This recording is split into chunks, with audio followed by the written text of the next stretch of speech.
안녕하십니까. 신의균의 군사TV 디펜스 브리핑입니다. 자, 오늘도 아주 중요한 군사 무기 관련 소식 전해드리겠는데요. 우리 한국이 만든 굉장히 우수한 전투 장갑차가 있죠. 바로 AS-21 레드백인데요. 이 레드백을 우리 육군의 11기동 사단에서 시험 평가를 했는데 현장 평가 아주 좋았다라고 하죠. 당연히 완전히 깡통 같은 이런 장갑차 타고 다니다가 아이언 비전에 풀옵션 방어력 빵빵하고 이런 거 타니 당연히 평가 좋죠.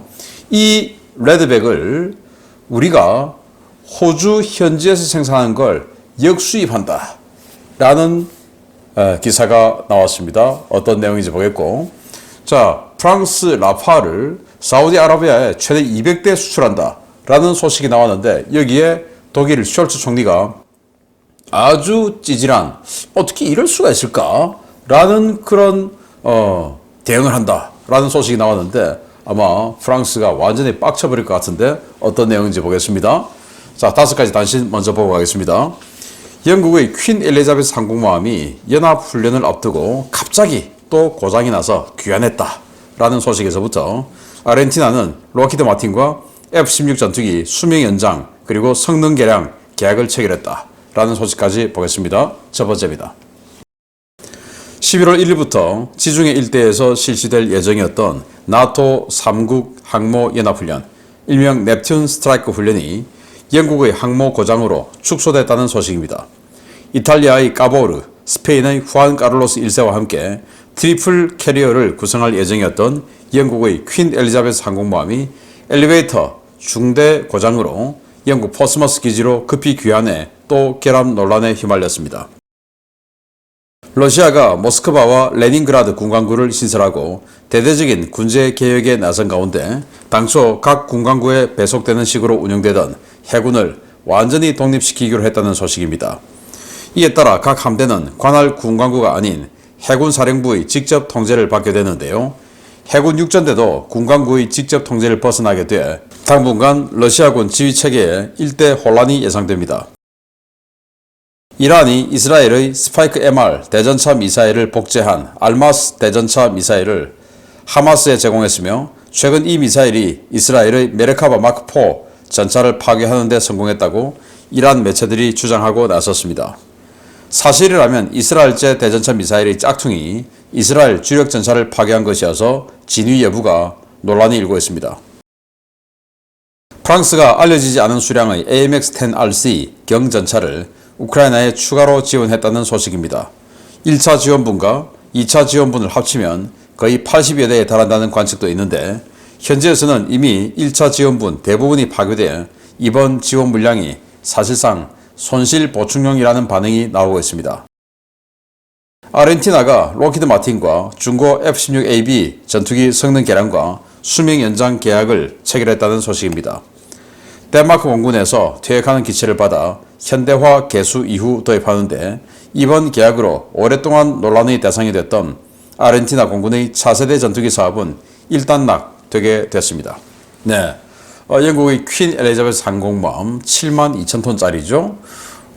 지중해에서 이탈리아의 까보르 F-35B 탑재하죠. 그리고 스페인의 후안 카를로스 해리어 탑재하죠. 이 나토의 남유럽의 항공모들과 영국 항모가 지중해에서 세 대의 항모가 합쳐진 이 항모 전단을 구성해서 트리플 캐리어 훈련을 하기로 했고, 그 트리플 캐리어 훈련의 이름은 넵튠 스트라이크였는데, 아마 이 하마스나 헤즈볼라 이런 것들을 압박하는 이런 훈련이 되었겠죠. 그런데 훈련하기로 한 하루 전날 갑자기 이 퀸 엘리자베스가 포츠머스 해군기지로 귀환해버렸다라는 겁니다. 노쇼한 거죠.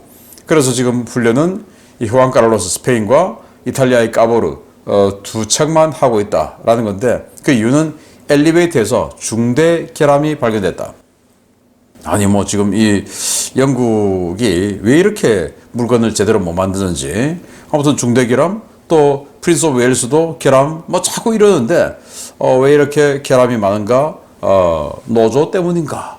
라는 생각도 드는데 참 안타깝습니다. 그래서 이 영국의 이 기술을 받아서 밥콕 기술을 받아서 뭐 우리 한국의 항모에 어쩌고저쩌고 하는데 이렇게 결함 많은 기술을 받았어야 되겠냐라는 생각이 들고, 또 지금 이 신원식 신임 국방부 장관은 항모는 시기상조다라는 생각을 가지고 있는 분이세요. 그래서 항모보다 먼저 핵잠수함이 먼저다라고 생각하고 있는데, 뭐 그 부분은 저도 같습니다.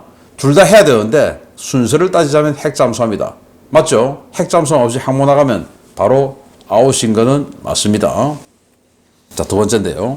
러시아가 모스크바 군강구, 레닌그라드 군강구, 레닌그라드가 이제 상트페테르부르크 아니겠습니까? 그 군강구를 추가로 신설하고, 그동안은 각 군강구에 육, 해, 공 다 이 통제를 받았어요. 그런데 공군은 여전히 군강구의 통제를 받도록 놔두고, 해군은 아니다. 해군은 전 지구를 대상으로 작전하는 이 기동부대이기 때문에 해군은 따로 그냥 해군 총사령부에서 통제하는 걸로 바꿨어요. 저는 뭐 이건 대단히 지당한 그런 지휘체계 개편이다라고 생각되는데, 문제는 이를테면 칼리닝그라드에 발틱 함대가 있지 않습니까? 그런데 그 칼리닝그라드를 지켜주는 이 해군 육전대가 있어요. 이를테면 해병대죠. 그 지휘 통제도 해군이 한다.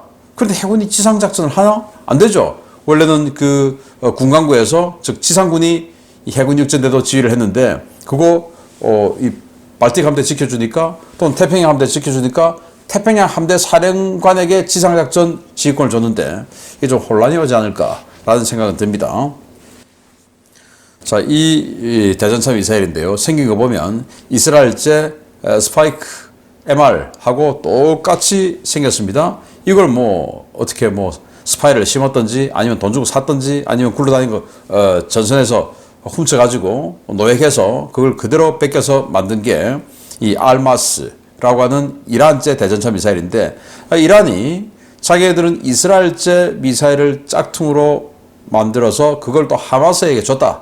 하마스는 그걸 가지고 이스라엘 주력전차 메르카바 마크4 박살냈다라고 주장하는데, 사진이나 동영상 이런 것들은 공개하지 않았어요. 그래서 뭐 믿을 수는 없다라는 건데, 아무튼 사실이 아니기를 바랍니다. 자, 우크라이나에 프랑스가 이 AMX-10RC 이 경전차 40대를 줬어요. 그래서 우크라이나군은 이걸 제36 해군 육전 여단, 35 해군 육전 여단 이런 그 해병대 여단에게 나눠줬어요. 그런데 이건 사실 정찰 장갑차인데 이걸 가지고 우크라이나군은 거의 뭐 주력전차처럼 쓴 겁니다. 근데 이건 그냥 장갑차 차체죠. 맞으면 그냥 바로 깨지는 겁니다. 그래서 지금은 1차로 40대 받았는데 다 사라지고 없답니다. 다 깨진 거죠. 이건 다시 뭐 끌고 와서 다시 재조립해서 만들 수도 없대요. 왜? 방어력이 장갑차니까 그냥 맞으면 그냥 뭐 도저히 재생할 수 없을 정도로 그냥 깨져버리죠. 그래서 프랑스가 그걸 보충하는 추가로 또 40대 정도를 더 줬다라는 건데, 우크라이나는 이걸 정찰 장갑차를 주력 전차로 쓰는 이런 바보 같은 짓은 안 하기를 바랍니다. 무기체계는 다 첨바다의 성격이 다 있죠. 성격대로 써야 됩니다. 자, 아르헨티나 정말 전투기 가지고 싶어서 굉장히 오랫동안 노력을 해왔었어요. 그래서 2017년, 18년 이때 우리 한국의 FA-50 살려고 했다가 영국이 반대했고, 그래서 그 영국에 이제 영국제 사출 좌석 들어가니까 그래서 못했고, 그래도 뭐 또 이란, 이 파키스탄, 중국이 만든 JF-17 그것도 또 이제 완전히 미국하고 갈라서게 되니까 안 되고, 테자스 또 안 되고, 뭐 그러다가 이제 결국 다시 돌고 돌아서 F-16 덴마크가 사용하던 중고 그 퇴역한 거 24대를 도입하기로 했는데, 저는 여기서 영국의 그런 옹졸한 태도를 한번 짚고 넘어가고 싶습니다. FA-50하고 중고 F-16하고 누가 세냐? 뭐 두말하면 잔소리죠. F-16이 세죠. 여긴 암람 공대공 미사일도 들어가고, 물론 우리 FA-50의 블락2 버전에 가면 조금 더 이제 비교할 게 많겠지만, 이거 항속거리도 F-16이 더 길고, 그런데 2017년도에 아르헨티나가 살려고 했던 것은 FA-50 블락1이에요. A4 레이더 버전 아니고, 또 암람 중거리 공대공 미사일 못 들어가고 그냥 사이드와인드 두 발, 이게 공대공이 다죠. 또 항속거리 짧아서, 전투행동 반경 짧아서 포클랜드 제도 근처도 못 가죠. 그거 그냥 놔뒀으면 아르헨티나 그냥 뭐 자기네들 영공에서 그냥 방하는 거 이 정도. 포클랜드 제도에 일체 위협이 되지 않는 그 FA50을 했을 텐데, 아니 영국이 어깃장을 놓는 바람에 포클랜드까지 오죠. 이건 또 누가 더 세냐. 그래서 눈앞의 이익만 가지고 그런 짓을 하면 안 된다. 자, 그러면 영국이 미국과의 저런 이 찰떡 같은 동맹인데 아르헨티나를 과연 중국에게 넘겨줄 수 있느냐? 안 되는 거죠. 자, 그러면 나는 아르헨티나 싫은데 미국은 또는 이 서방 세계는 저 아르헨티나라는 남미의 큰 나라를 중국, 러시아에 넘겨주면 안 된다. 라는 대의를 가지고 나는 아르헨티나하고 말은 안 나누지만 그러면 저 아르헨티나에 공군력이 없으면 안 돼. 이건 누구나 마찬가지 아닙니까? 그러면 우리 편이 저기에 공군력을 제공하지 않으면 저 아르헨티나는 남의 편, 즉 적으로 기댈 수밖에 없다. 중국제, 러시아제 할 수밖에 없는 거죠. 그럴 바에야 그냥 우리 편이 가지고 있는 전투기 중에 제일 위협이 안 되는 거 인정해주자. 라고 해서 우리 FA50 했으면 누이 좋고 매부 좋고 다 좋죠. 지금 이제 이거 들어오면 포클랜드 위협 받는 겁니다. 24대. 지금 포클랜드에 유로파이터 4대 갖다 놨는데 유로파이터 4대하고 이거 24대하고 싸우면 어떻게 될지 누가 합니까? 그래서 영국 같은 저런 옹졸한 짓 하면 안 되는데 그 옹졸한 짓을 독일이 영국에게 했습니다. 어떤 내용인지 보겠습니다. 사우디아라비아에 대한 유로파이터 타이푼 전투기 판매 금지 조치로 독일 경제에 엄청난 피해를 입혔다는 비난을 받고 있는 올라프 숄츠 독일 총리가 내각 고위 관료들과 관련 문제를 다시 논의하고 있다는 소식입니다. 독일 경제를 위해서가 아니라 프랑스가 잘 되는 꼴을 볼 수 없다는 논리 때문인데 어떻게 이런 자를 계속 총리에 놔두고 있는 것인지 모르겠습니다. 독일이 프랑스가 900억 파운드, 약 1032억 유로에 달하는 천문학적 규모의 전투기 사업을 수주하는 것을 막기 위해 사우디아라비아에 대한 전투기 판매 금지 조치를 해제하는 방안을 논의 중이라고 데일리 메일이 현지 시각 11월 2일 보도했습니다. 매체는 올라프 숄츠 독일 총리가 영국이 전략적으로 매우 중요하게 여기고 있는 사우디아라비아와의 유로파이터 타이푼 전투기 거래에 독일이 행사한 거부권을 처리하는 방안을 내각 관료들과 논의 중이라고 밝혔습니다. 매체는 독일의 이 같은 결정은 최근 독일과 프랑스 사이의 균열이 점차 심화되고 있음을 보여주는 사례라며 두 국가는 외교와 에너지 문제, 유럽 통합 방공망 구축 등에 있어서 이견을 가지고 있다라고 평가했습니다. 당초 독일 정부는 자말 가스쿠지 사건이 사우디 왕실에 의해 자행된 중대한 인권 범죄라며 사우디에 대한 모든 무기 수출을 금지하는 조치를 취했는데요. 이 때문에 2017년부터 영국 BAE 시스템스 주도로 진행된 유로파이터 타이푼 48대 추가 수출권이 막히게 되었습니다. 이에 격분한 사우디는 타이푼 대신 라팔 전투기를 대량 도입하는 방안을 검토하기 시작했는데요. 최근 프랑스의 라트리뷴지는 사우디의 라팔 구매 규모가 100에서 200여 대에 달한다는 보도를 내기도 했습니다. 업계가 추산하고 있는 사우디 공군 전투기 도입 사업의 전체 규모는 1032억 유로, 한화 147조 원에 달하는데요. 숄츠 총리가 입장을 바꾼 것은 이 엄청난 규모의 잭팟을 프랑스에 내줄 수는 없다라고 판단했기 때문이라고 데일리 메일은 전했습니다. 숄츠가 사우디에 대한 유로파이터 타이푼 수출 허가로 입장을 바꾸고 프랑스의 라팔 전투기 수출 협상에 재를 뿌리면 MGCS나 FCAS, 유로피언 스카이쉴드 등 대규모 무기 사업을 놓고 심화되던 양국의 갈등이 극단으로 치닫게 될 전망인데요. 자국 일자리 창출과 경제 이익보다 반불 감정이 더 중요한 숄츠, 국민들 보기에 부끄럽지 않은 모양입니다. 지금은 에코가 아닌데요. 다쳐서 넘어져서 에코가 한때 됐었던 숄츠 총리인데 PC주의자죠. PC. 앙겔라 메르켈과 함께. 그래 정치적 올바름. 뭐 좋은 말만 하고 맞는 말만 하는 겁니다. 그런데 국가라는 조직이 좋은 말만 하고 맞는 말만 해서 이익이 창출되는 것입니까? 그렇게 좋은 말만 하고 맞는 말만 하라고 뽑아줬습니까? 우리 국민 잘 살게 해달라고 뽑아줬죠. 그런데 이 유로파이터라고 하는 전투기가 영국 33%, 독일 33%, 그리고 이탈리아, 스페인 20여 프로, 20% 이런 식으로 지분을 가지고 만든 전투기죠. 그런데 영국이 사우디아라비아하고 협상해서 이 사우디아라비아에 지금 72대를 운영하고 있는 유로파이터 추가로 48대 더 팔기로 한 겁니다. 그런데 그 48대만 하더라도 독일이 33% 지분을 가지고 있으니까 독일이 납품해야 할 부품 뭐 이런 것들이 물량 있죠. 그게 추산으로 독일의 6천여 개의 일자리를 창출하는 규모라고 했어요. 그런데 숄츠가 니들 가스까지 죽였으니까 안 돼, 무기 안 돼 해서 영국이 이걸 수출 못하게 된 거예요. 그래서 이 영국의 수넥 총리가 이 독일이 반대해도 강행할 거야 라고 막 주장하고 열받아서 막 하기도 했는데 그거 할 수가 없죠. 계약이 그런데. 그러니 이제 사우디는 완전히 열받아서 그래 알았어. 그러면 우리 라팔 사지 뭐 하고는 프랑스에 야 라팔 니들 우리에게 팔래? 하고는 하니까 프랑스는 이게 무슨 갑자기 무슨 이런 복이 오냐? 해서 당연히 팔지 했는데 사우디는 독일 보란 듯이 그러면 우리 완전히 그냥 라팔로 그냥 도배를 해버리자 해서 최대 200대까지 지금 이야기가 나오는 거예요. 그게 지금 환율로 우리 한국 돈으로 147조 원.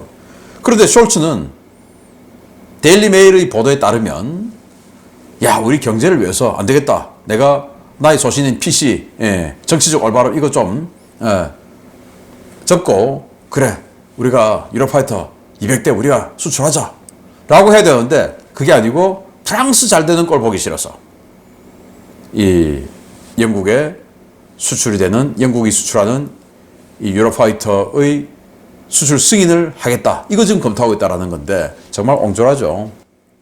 그래서 지금 프랑스와 독일이 함께 진행 중인 MGCS 즉 4세대 전차 사업 완전히 파토날 위기에 있죠. 이것도 독일 때문에 독일이 레오파르트 2 A8 만들어서 지금 뭐 다른 나라들에게 막 팔고 있고 그리고 또 라인메탈의 KF51 만들어서 이거에 대체하면 돼. 또 이러고 있고 하니까 열받죠.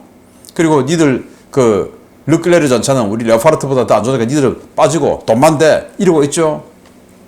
반대로 또 F카스에서는 프랑스 라팔 이 다소 회사가 야 니들은 뭐 별로 기술 없으니까 돈만 돼 우리가 다 할게. 또 이러고 있죠. 서로 지금 안 맞는 거예요. 또 유로피언 스카이 실드 방공사업에서 프랑스는 자신들의 샘프티 좀 했으면 좋겠는데 독일은 야 빠져 하고는 이스라엘제 에로3 도입해버렸죠. 지금 사이 안 좋은 겁니다. 그게 지금 극단으로 나타나고 있다. 아무튼 지도자는 좋은 말 맞는 말만 하는 사람 뽑으면 안 된다 라는 거죠. 국민을 이롭게 하는 사람을 뽑아야 되죠. 두 번째입니다. 우리 군에도 드디어 현대전에 적합한 첨단 보병 전투장갑차가 도입될 전망입니다. 군 당국이 정부와 업계 등 유관 기관들과 AS-21 레드백 장갑차 도입을 위한 협의를 진행 중이라는 반가운 소식입니다. 군 당국이 국방부와 방위사업청, 한화에어로스페이스, 호주 정부 등과 함께 호주에서 생산하는 신형 장갑차 AS-21 레드백을 도입하는 방안을 심도 있게 협의하고 있다고 방산업계 관계자들을 인용해서 경제전문지 더 그루가 11월 2일 보도했습니다. 이 같은 소식은 엄동환 방위사업청장이 지난 18일 서울국제항공우주방위산업전시회에서 리처드 멀스 호주 부총리 겸 국방장관과 만난 자리에서 처음 나왔는데요. 엄 청장은 멀스 부총리에게 우리 육군이 AS-21 도입을 위한 요구사항을 검토 중이라고 밝혔습니다. 엄 청장은 육군이 요구사항을 검토 중이며 호주 수출형 또는 그 변형을 주문할 수 있다라는 입장을 밝혔는데요. 육군이 도입하는 차량은 호주 빅토리아주 질롱시에 건설되고 있는 한화에어로스페이스의 H-ACE 시설에서 생산되는 것으로 전해졌습니다. H-ACE는 호주 정부가 방위산업 육성을 위해 전략적으로 투자하는 거점인데요. 호주는 여기서 레드백은 물론 AS-9 자주포와 AS-10 탄약 운반 장갑차도 생산해 호주 육군에 납품할 예정입니다. 우리 방사청이 호주에 이 같은 입장을 전달한 것은 최근 독일이 호주에서 생산된 복서 차륜 장갑차 100여 대를 구매하는 것으로 한 것에 대한 대응 차원으로 풀이되는데요. 호주와의 방산협력 차원에서 추진되는 이번 레드백 도입이 상징적 숫자에 그치지 않게 되기를 기대해 보겠습니다.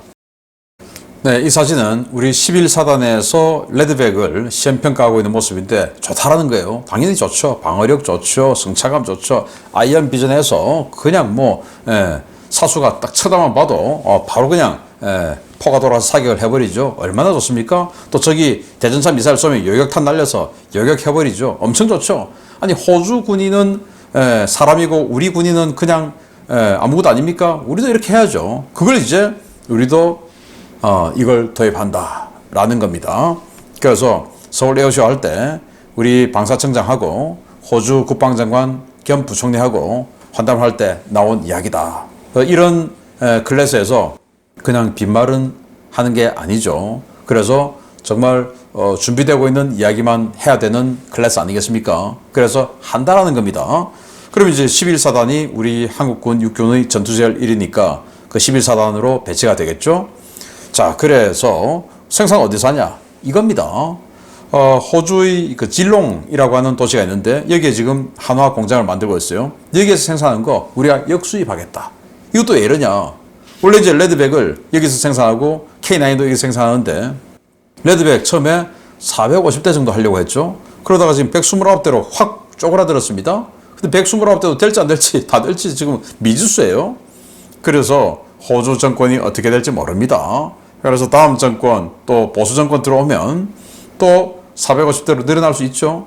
그런데 호주의 이 지금 육군 전력 증강 사업에서 전차 그리고 이 궤도형 전투장갑차, 차륜형 장갑차 이 세 가지가 크게 있어요. 그런데 차륜형 장갑차를 독일 라인메탈이 먹었습니다. 여기에 복서라고 하는 장갑차를 이제 호주에서 생산한 걸 독일이 역수입하겠다. 이렇게 됐어요. 그러니 호주는 우리를 쳐다보는 겁니다. 야, 독일은 저러는데 니들은 그거 안 해? 그래서 우리도 아마 다음 어떤 그 물량 이런 걸 생각해서 이렇게 이 역수입을 하겠다고 하는 것 같은데 물론 우리 한국에서 생산하는 것보다 아마 꽤 비쌀 것으로 예상이 되는데요. 그럼에도 불구하고 뭐 어쨌든 저는 비싸고 안 비싸고를 떠나서 우리 육군에 이런 이제 제대로 된 전투 장갑차가 보급되는 건 지극히 잘된 일이다. 그래서 우리 육군 K200 아주 값싼 K200이면 어떻습니까? 거기에도 10명의 보병이 타요. 제가 어제 알려드렸는데 여러분들 이스라엘 나메르 장갑차 세계에서 가장 강력한 방어력을 가지고 있죠. 그거 텐덤 탄두 RPG-7 두 발 맞고 그 내부에 타고 있는 보병 10명 그대로 다 죽어버렸어요. 그럼 K200 타고 있는 우리 보병 10명 다 죽으면 K200 싸구려 장갑차니까 그건 뭐 죽어도 돼. 합니까? 안 되죠. 우리도 능동방어장치 다 달아야 됩니다. AS-21 레드백처럼. 이런 그 시발점이 레드백 역수입이 되기를 기대하겠습니다. 마치겠습니다. 감사합니다.